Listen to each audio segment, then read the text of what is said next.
Hi everybody, I hope you're doing marvellously well. In this episode, we're going to be talking about the top 10 mixing tips I wish I'd known when I started.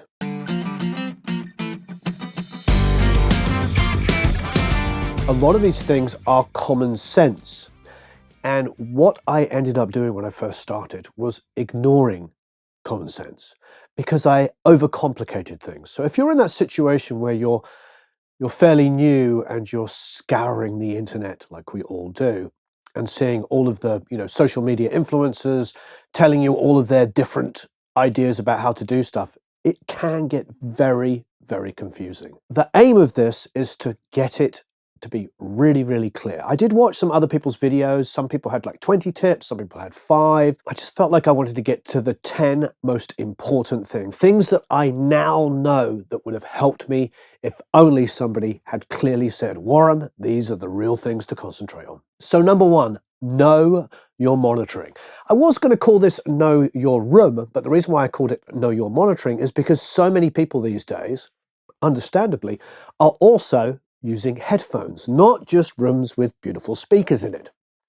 And there's a beauty in that because headphones don't have the problem of being in a room that may or may not be well treated. So this is true for both rooms and headphones. Know your room, know your headphones. And the way to do that is to not only work in it, like mixing and mastering and producing and everything, but also listening to great music that you know really well. While you're working, regularly reference your mix against great sounding, professionally mixed and mastered tracks. This music has a proven record. It will help you identify areas for improvement and ensure that your mix translates well across multiple different playback systems. Because if you know something really well and you've already heard it in 100 different environments, and probably most likely it's incredibly successful, you can trust it. You know that it is something that will reference everywhere all over the world. So if you're in a room with speakers, make sure you're sitting in the listening position. Sit there and listen to that great music, and it will help you with your own music. Because if something's a little boomy on a great mix, a great master in your room, well, you know what? That is your room contributing to it. And if your ear gets used to hearing an issue, when you come to mix your own stuff, you'll be able to go, oh, okay, go back and reference that track and go, well, there is a little tiny little extra bit of 60 hertz in my room. There's a bit more kind of kick drum in my room. So if I mix it so it's flat, it's probably going to have too little kick drum. And the thing is, this becomes subconscious. Everybody that knows their rooms has learned their rooms. So not just your own mixing and your mastering and production, but referencing great music in your room will teach you how your room sounds. That might sound really, really obvious. Like I said at the beginning, most of these are really straightforward and obvious, but it is incredible that we ignore this stuff. So get to know your room by not just working in it, but by referencing great music. Get to know your headphones by not just working in them, but also referencing great music, and particularly stuff you already know. Number 2, make a static mix. Now, the static mix serves as a foundation for the mixing process, providing a starting point from which the engineer can then refine and enhance the mix through careful automation and detailed adjustments. Traditionally, it also contained EQ, panning, and even compression. However, I would now consider a static mix to be volume and panning only. Getting the tracks up so they are balanced and panned to create space and depth is a crucial step in the mixing workflow, allowing the engineer to address the basic tonal and spatial aspects of the mix before diving into more nuanced and detailed work. Potential EQ issues like the buildup of low frequencies and low mid-mud are very apparent in this process and will teach you how to effectively high pass and cut the buildup of low mids, which is very common. Can even really open up your mix. Effective panning will create width, and finding the correct volume will help you decide what tracks may or may not need EQ and compression. And doing this step will get you inside the song and will greatly reduce the need for excessive plugins. For some genres, such as songs containing large amounts of acoustic instruments, it is essential. I have found that when I'm working on a track where all the musicians were playing off of each other in one room, sometimes in situations where they weren't even using headphones, or even if they were, what can happen is if I start launching into a mix with EQ and compression, etc., and panning and getting really clever at the beginning, I might get the vocal or one instrument to sound fantastic and flat and undynamic, but it sounds great that it's in my face, forcing me to then do that with every other instrument. And it has happened to me hundreds of times where I send it to the band or the producer and they come back and say, yeah, it sounds great, but it sounds too mixed, too polished, too perfect. And what I've done is I've destroyed all of the sensitive interplay between the instruments. So if you start off by doing a static mix, pan things around, and then use basic volume balancing, you'll understand what you'll need to do with EQ and compression. And you'll start hearing, well, I like the way this instrument's coming and going, but sometimes it's just a little bit too low. Boom.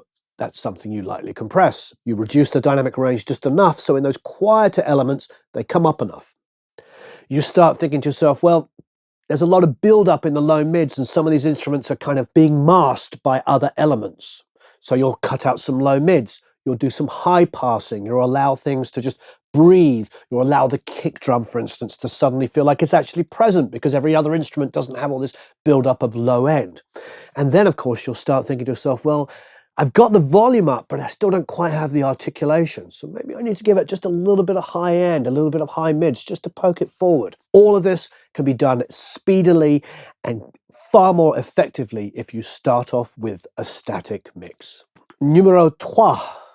Take frequent breaks. Taking breaks during the mixing process is highly advisable. Mixing is a detailed and focused task that requires attentive listening and critical decision making. However, the longer you work on a mix without breaks, the more likely you are to experience ear fatigue and, most importantly, loss of objectivity. Prolonged exposure to high volumes and constant listening will make your ears tired, and your ability to accurately perceive frequencies and make informed mixing decisions will greatly diminish. Taking breaks allows your ears to rest and recover. Also, you'll lose sense of objectivity. They take you away from the whole. You're focusing on one area too much, and you need to hear the song as a whole. So take breaks. It will give you a fresh perspective when you're ready to return to the mix, helping you identify areas that may need adjustment or improvement. That's something that is very difficult for me to do when I'm just in it for like several hours at a time. I've experienced that problem area so many times where I've been struggling for something for quite some time. And then after a break, it was quick and easy to identify and solve the issue. And I suppose another thing that isn't touched upon enough is your physical and mental well-being. Mixing can be mentally and physically demanding. I've had many nights when I was learning how to do this job where I just didn't sleep, or if I did sleep, I'd be dreaming about snare drums. It is really emotionally exhausting, and lots of people don't talk about that, probably because they haven't actually experienced it and haven't done the kind of work that it takes, because this is a lot of work. To reiterate a fact that I made in the first point, when you're deeply involved in a mix, it's very easy to overprocess elements and make unnecessary adjustments. Taking breaks helps you to step back and reassess whether your changes are truly enhancing a mix or you've just completely veered off course. And of course, the last but probably most important point of all this is stay properly hydrated. Have snacks. I was blessed, working in really expensive studios to have nuts around and fruit, oat bars and water and orange juice and carrot juice and all that kind of stuff. Then I've been in situations where I'm on my own in a studio and I'm drinking like 47 cups of coffee. I probably wasted hours working through the night in an anxious state only to come in the next morning with fresh ears and realized I've wasted 8 hours. Like I said in the very first point, most of this is logic, and we lose sight of logic when we are working on our passion. Number 4, mixing in mono. Now, I don't actually mix the song in mono. I switch to mono frequently to check the compatibility. The reason why I do that is because if I've got stereo channels where there might be some fun effects going on, you flip them back into mono and you can get cancellation. And I've found that after many years of mentoring people, listening to thousands and thousands of up-and-coming people's mixes, that many people find bussing or something difficult to understand. For instance, adding effects, etc., can create phase issues when the dry signal gets delayed and messes with the phase. So if you took, say, a vocal and sent it to a stereo bus and put an effect on it, and there was some of the original signal blended in by mistake, and there was a delay on the plugin, which frequently happens, you get a delay of the signal, which can mess with your phase terribly. And people will send me mixes and you get a little dizzy and you can't figure out what it is, and then you flip it into mono and tons of stuff cancels out. So simply switching to mono can reveal these issues quite dramatically. Often whole portions, such as the low end of a track, can disappear, sometimes even completely due to frequency cancellation in the left and right channels. And of course, checking in mono is also great as it ensures your mix will sound good on all systems. You can go to places where they sum everything to one speaker. And if you've got all kinds of phase issues, that's not a very smart thing to do. So check frequently. You don't have to mix in mono. I know some people say that, but I don't personally know any professionals that only mix in mono then pan afterwards. But I know many hundreds of people that will mix in stereo while checking in mono. Just press that switch in and just make sure there's no phase cancellation. Number 5, mute more than solo. This one, I think, is a really, really good one. I often reference Bob Clearmountain. He could be inarguably the greatest mixer that ever lived. He's all of my favorite mixers' favorite mixer. He cares about how things sound in the context of everything together. If you use mute rather than solo to identify an issue, it's far more effective than soloing hundreds of tracks, hearing, well, these 5 different tracks have this weird high frequency. Which one could it be that's causing the problem? Is it all 5? Well, you know what? Mute will tell you much, much quicker. And also, frankly, it will take you away from the obsessiveness that we all have when we solo something and we overthink it. I personally do solo, but I do it after I've identified a problem to try and fix it. But I find if I'm sitting there soloing and working on something for 10 minutes, it's not going to work in the track. If I want to do a small move and take it out of solo and see if it's improved, that's far more effective than sitting there and putting 5 different plugins on and figuring out, well, what frequency and dynamic EQ and multiband this and blah, blah, blah. Do all of this detailed stuff only to find now that it doesn't sit in the mix anymore. And I've got one of 2 options. I either remove those plugins and go back to doing it properly by soloing a bit, working on it, taking it out, soloing, working on it, taking it out, or just remix the whole song to now fit around this one track that I have just spent 10 minutes or an hour or whatever redoing, which is not a smart way of working. Work incrementally, work smartly, use the mute button when you're trying to find a problem. Number 6, it's a huge one. Session prep. Prepare your sessions before diving into the mixing process. It is a crucial step, and it can greatly contribute to a more efficient and organized workflow. Proper session preparation involves various tasks that can help set the stage for a successful mixing session.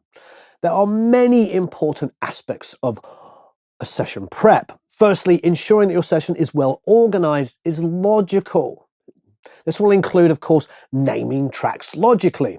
Somebody sends you a session where the kick drum's called the heavy thing or the boomy sound, but it doesn't make sense to you. Name it so that it does. If you're working fast, which I highly suggest because you want to think globally and not just spend hours on one particular element, you need things to make perfect sense. You don't need to add an extra layer of understanding in every problem. If there's a basic understanding and labeling system that makes sense to you, employ it. So name your tracks logically, group the related tracks together. Make a group of the 3 or 4 kicks. Make a group of the snares. Make a group of the full drums.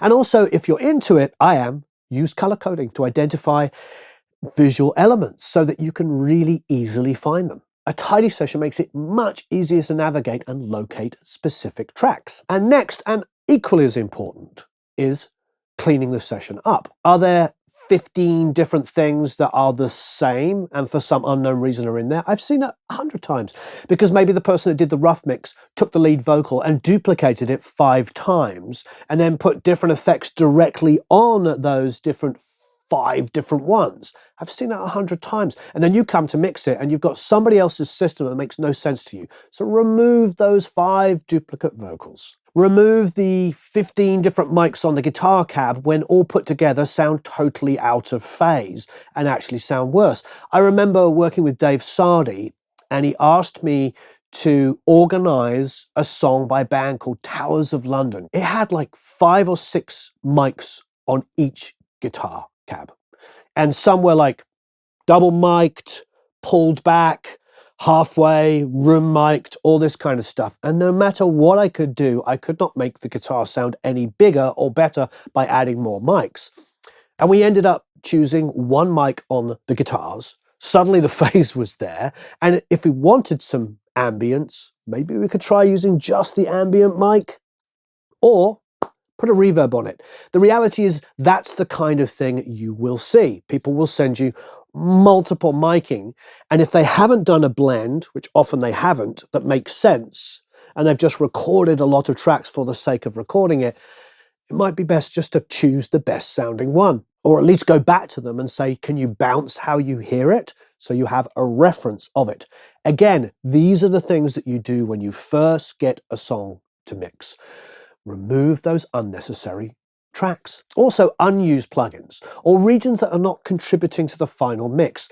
If there is a guitar track that plays in the intro, the solo, and the outro, but then hums and buzzes through the other 2.5 minutes of the song, get rid of those regions. Unless there is some great reason why they need a buzz, which has happened. I've worked on songs when you want that kind of buzz.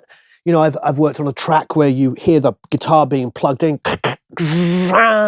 Great. You wouldn't want to take that off at the beginning of the song. It was done deliberately. So it's like, yeah, it's a rock song. He's plugging in his guitar. That's fine. But if it's happening in the middle of the song and it's just creating unnecessary clicks and buzzes and hums, get rid of it. Clean it up. It is not going to contribute to the final mix in a positive way.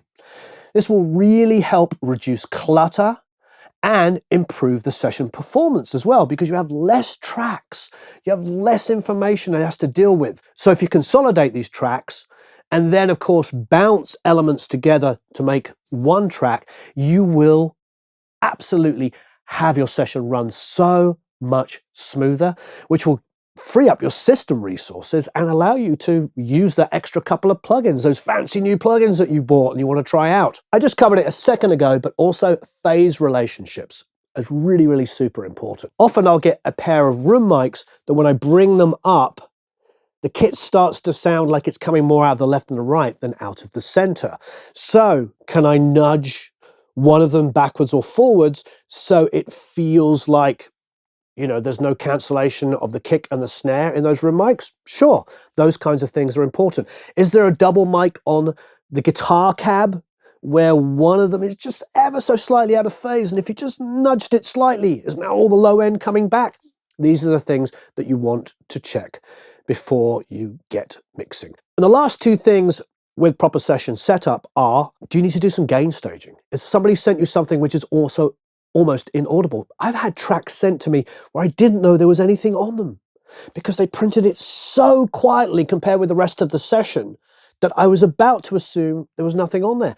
But they had put like 8 plugins on them with loads of different gain staging on it to make it audible. So I just got in there and I clip gained it, or I gained up that signal. Things like that would be really, really useful. And last but no means least, a little bit of editing will go a long way. I've taught mixing classes in a private environment where we have 4 or 5 people, and they come in and they bring in tracks that they've produced or they've been asked to mix, and they are struggling with the mix. And I've found that one of the biggest things I can do to help their mixing is to actually edit the track so it's just a little bit more slamming. They want it to sound slamming, and they're saying, whatever, you know, compressor I use, I can't get it to slam. And it's like, well, that's because there's 5 different elements hitting on the one, and they're all completely out of time with each other. So instead of going da da da da da, it's kind of fling fling fling fling. It's just a big bleeding mess. So you don't have to get it like sample accurate, but sometimes just nudging a couple of things around so the transients hit close enough to be big. And that doesn't mean all exactly the same, because actually it will get smaller, because it'll be like, pick. If you can get like just to feel good, your mixing will become easier. So looking for really obvious things to edit. And of course, a very important part of proper session prep is labeling. Label the sections of the song, the verse, the chorus, the bridge, and add markers so it's easy to navigate. This is particularly helpful when discussing the changes or revisions that you might have to do with your collaborators, with the band, with the producer. If you don't know where the chorus is and you can't identify it, how are you going to be able to improve that section of the song? And if there's like something really clever or something you don't understand, that's when you get on the phone. That's where you send an email and say, there's a whole section here. Is that the bridge? But it's got a bit of the chorus in. What are you calling that? Because navigating your session easily, but also having a language that you can communicate with your collaborators, with the producer, with the artist, is super important. And frankly, they will like it. One last thing, little contentious. You might have to do the odd bit of vocal tuning. What? I cannot believe he said that. Yeah, if there's something that just sounds absolutely wonderful, but it just goes slightly out in an area, I don't ever put automatic tuning plugs in or anything. But if there's just something I cannot deal with, where it just goes a little bit sharp or a little bit flat in a not very pleasing way, I'll identify that little tiny area and tweak it. And if it really annoys the singer that you improved a small area of the song, that's fine, undo it. But going back to the job description, I don't know a major mixer that would not do that kind of thing. You're not in there to tune everything and turn them into a melodined, robot version of themselves. But a smart person understands that tuning can impact the overall tonal quality of a mix. It can give you a sense of warmth if those 2 or 3 moments that used to kind of bring you out of it, bring you in. I'm not talking about the Bublé vocal tuning thing that everybody's been talking about, where they took out some of the personality of his voice by straight line tuning it. I'm talking about graphically going in there, and there's this sort of area here which just goes a little bit sharp and just bringing that little piece back. Not going bing. It's about having good taste. Number 7, mix tracks in context. As we were talking about earlier before, when we were talking about muting, solo is a good tool if it's used judiciously. It's great for detailed work. However, if you overuse it, you'll lose the context of the track in the mix. So balance the use of solo in a full mix. Don't stop soloing. I'm not telling you not to solo, but use it to address specific issues. And the more you mix using your ears globally, the easier it will be to actually use solo effectively. So listen to the full mix and make sure that you maintain a sense of context and balance. Contextual listening is when you train your ears to listen and understand how a particular track affects or contributes to the overall sound when it's played together with the elements. So you can listen to that vocal and you can say, as I was saying earlier, it can be too bright in solo, but put into the track, it suddenly makes absolute perfect sense. The more you do that kind of thing, listening globally, the more you'll give yourself the opportunity to understand when something sounds good in solo. If you're only working in solo, it will take you twice, 3 times, possibly 4 times longer to become a better mixer. The more I've done this, the more I have listened to the whole. So starting off by listening to the whole of the mix could save you hundreds and hundreds of hours of work. People say to me all the time when they're playing me tracks, they're astounded that I can hear that one element is not quite in phase or a little bit too bright or not bright enough. They're like, how can you tell without soloing? It's because I've done this for a long time and I've learned to work using soloing only as a tool to identify really specific things that I can't quite hear, like this one errant frequency that's poking its nose out every now and then. It doesn't quite make sense, that maybe I'll go to solo and, find that one EQ point that just needs to pull out in the verse, and it's just so much quicker and easier to do that in solo.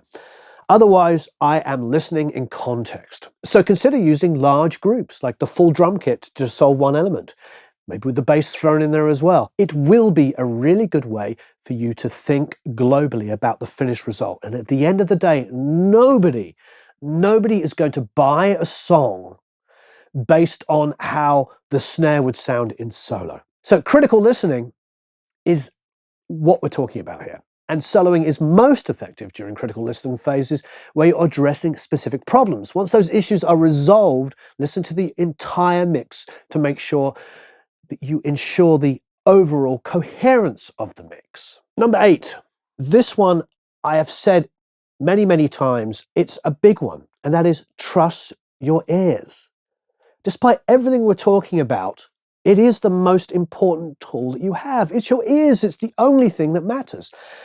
And yes, I've said, despite all of the available knowledge out there, all of the expert advice, all of the influencer advice, ultimately your biggest asset is your ears. So you need to protect your hearing.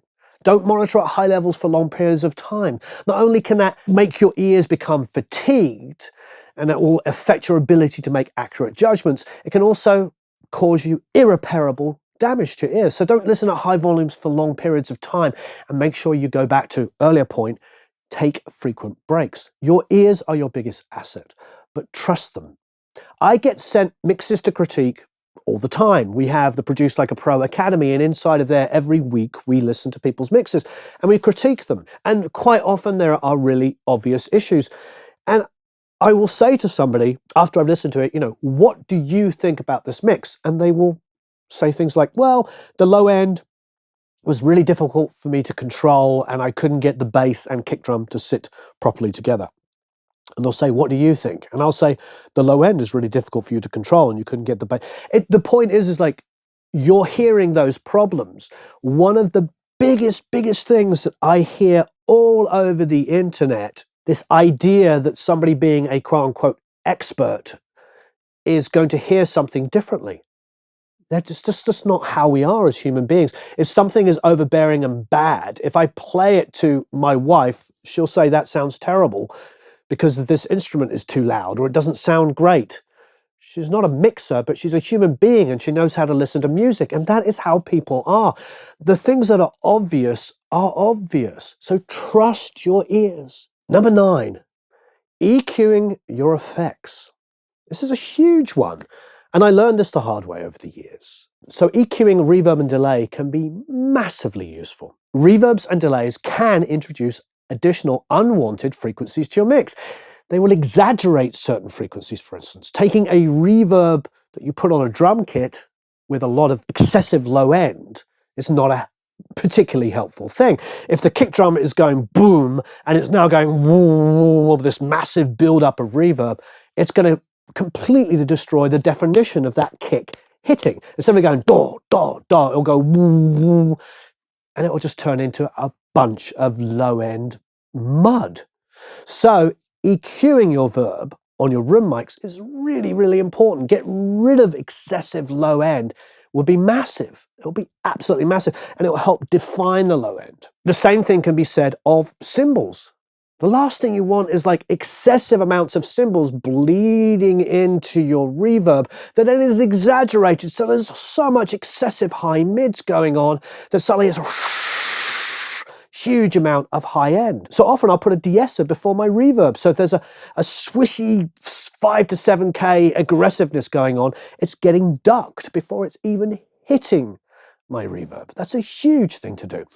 Of course, there's that very famous trick, the Abbey Road trick, where they take the low end and the high end and completely remove it on a vocal or a snare drum, for instance, going into a reverb. It's huge because then it gives you the ambience that you want to achieve without exaggerating like cymbal bleed that might be in your snare drum, some wispy high end that's horrible, or on a vocal S's and T's that are fine in a vocal in the actual vocal track itself, but inside of the reverb is something going adding all this kind of excessive delays and whatever going on that makes it impossible for you to focus on the vocal. So applying a high pass filter to your reverb or delay is huge.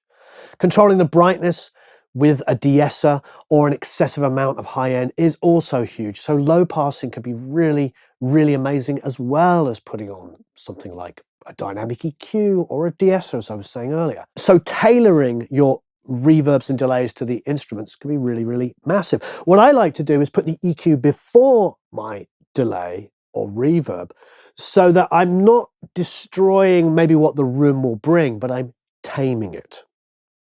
So putting that EQ first in the chain means that, yes, there might still be a bit of low-end build-up and a little high-end build-up, but it's not like, doesn't feel like it's being strangled. It's just taming how much there is. So that's the nice tip. EQ before the reverb and delay. Different instruments may benefit from different treatments. So EQing them in different ways can be really massive. You might want to have the reverb be specifically bright on an instrument. So you might actually want to boost something if it's a darker instrument, so that adds a little bit of sparkle to something that you might not want to put on the instrument itself. So it's quite a nice tip anyway.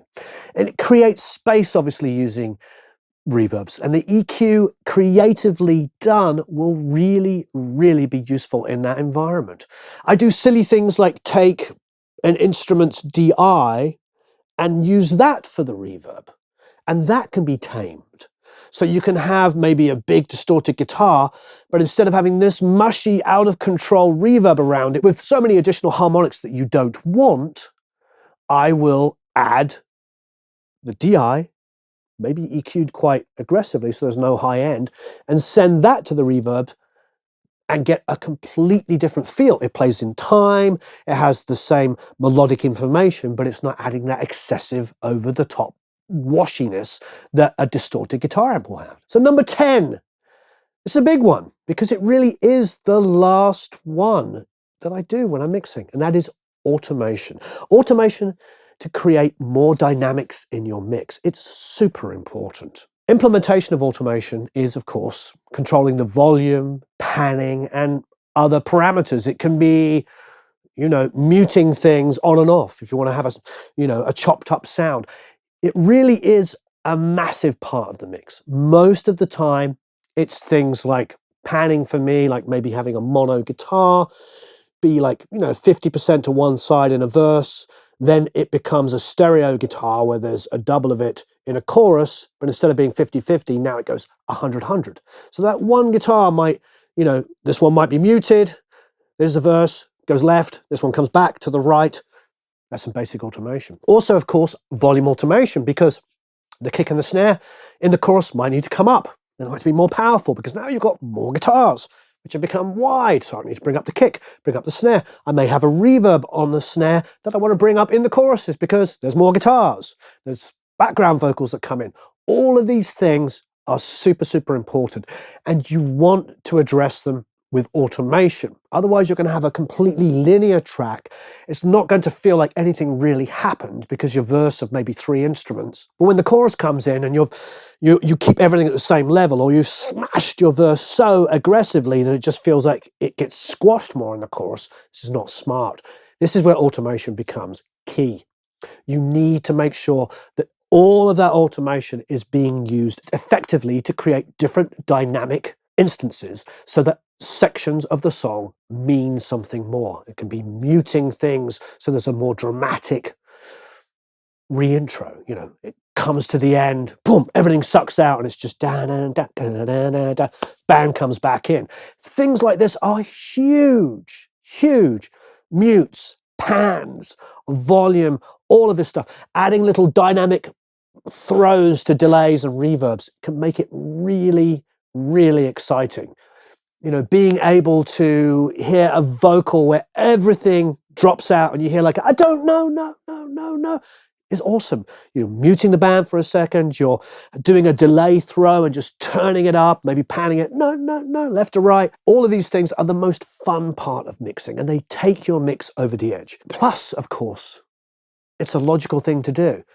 Take a little break, come back, and that volume control can be your friend, particularly on a vocal. You can sit there and realize that a word is getting lost because there's a guitar rake and it's just over the first section of the verse, and you got that, the vocal comes in and the guitar is smothering it. So maybe you just bring the vocal so it sits above it. Bring the guitar down a dB, bring the vocal up a dB, so that relationship is so much better. One of the biggest things I hear with the thousands and thousands of mixes that I have critiqued over the years is a lack of automation. And I've asked the mixer, you know, why didn't you go back and do automation? And they're like, oh, it's just so much work. You know, I just want to get it to sound really great from beginning to end. And they want it to be slamming the whole time. And I'm like, yeah, you've got it slamming. It's hitting you over the head. That's fantastic. But things are getting garbled. I'm not hearing a vocal here. I'm losing a word there. And they'll turn the vocal up, of course, to dB all over. And it will solve maybe those two instances. But now the vocal's too loud in other sections of the song. Get into automation. It is fun, and that detail can really bring people in. Like I said, delay throws, extra reverb on a snare and a break. Da-da-da-da-da, gra, huge reverb. That's so satisfying. A guitar just chopping, da-da-da-da-da, that just being cut can add so much drama. All of these things are absolutely superb. Automating EQ can be amazing, where you want the snare to be like kind of dark in this section, but then when the chorus comes in, boom, an extra 3 dB of 7K and above to help it cut through. That's some smart mixing. Finding where something needs to be automated and changed. And the beautiful thing about working on your DAW, I don't care what DAW it is, you can now do things inside of your DAW that you could never do on a console. I used to have to take the vocal and split it out 2 or 3 different channels and have different EQ settings for different sections of the song. And I then mute on the SSL, unmute this one for the chorus, and then the bridge comes in, it's a whole different section, and I've got a different set of EQ and compression going on there. Now I can do all that inside of my DAW. I can just have a plug-in that just automates extra couple of dB of EQ at the high end for the vocal and the chorus. Boom, on, off. So easy to do. Thanks everyone, I hope you enjoyed that. I hope we went into enough detail. If you click down below, there will be a link to a cheat sheet that you can download that has all of these things in very, very high detail. And we will endeavor to create individual videos on all of these topics. I think every single one of these topics is incredibly important, and they probably all deserve their own 15, 20-minute video on each of them, sometimes probably even more. So stay tuned for that. Thank you ever so much for watching. I really appreciate it. So long, farewell, auf Wiedersehen, au revoir, adios, goodbye.